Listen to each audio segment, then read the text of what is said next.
بسم اللہ الرحمن الرحیم۔ السلام علیکم ورحمۃ اللہ وبرکاتہ۔ ایک نرم دل بادشاہ کی کہانی۔ ایک بادشاہ تھا بہت ہی بھولی طبیعت کا۔ اس نے شہر سے باہر رہنے کے لیے ایک محل بنوایا۔ جب محل بن کر تیار ہو گیا تو بادشاہ سلامت اس میں رہنے کے لیے گیا۔ جب رات ہوئی تو گیدڑوں کی چلانے کی بہت آوازیں آنے لگیں۔ بادشاہ نے وزیر کو بلا کر پوچھا کہ یہ گیدڑ کیوں روتے ہیں؟ وزیر بڑا ہی چلاک آدمی تھا۔ اس نے کہا حضور اس وجہ سے رو رہے ہیں، اتفاق کی بات کہ سردی کا موسم بھی تھا، کڑاکے کی سردی لگ رہی تھی۔ بادشاہ نے کہا ان سب گیدڑوں کو ایک ایک کمبل ہماری طرف سے پہنچا دو۔ وزیر نے کہا اچھا حضور، آپ کے حکم کے مطابق سب گیدڑوں کو ایک ایک کمبل پہنچا دوں گا۔ دوسرے دن وزیر نے 1000 کمبل خرید کر اپنے گھر بھیج دیے۔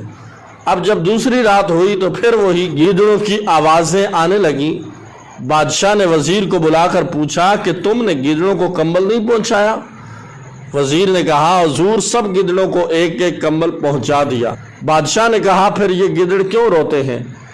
وزیر نے کہا حضور اب یہ گیدڑ رو نہیں رہے بلکہ آپ کے لیے دعا کر رہے ہیں۔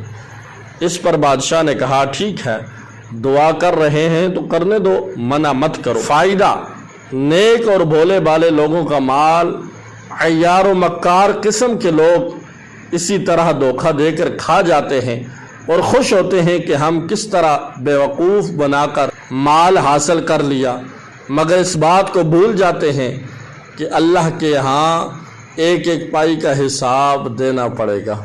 اللہ ہم سب کو حرام سے بچنے کی توفیق عطا فرمائے، رزق حلال میں اللہ خوب برکت عطا فرمائے۔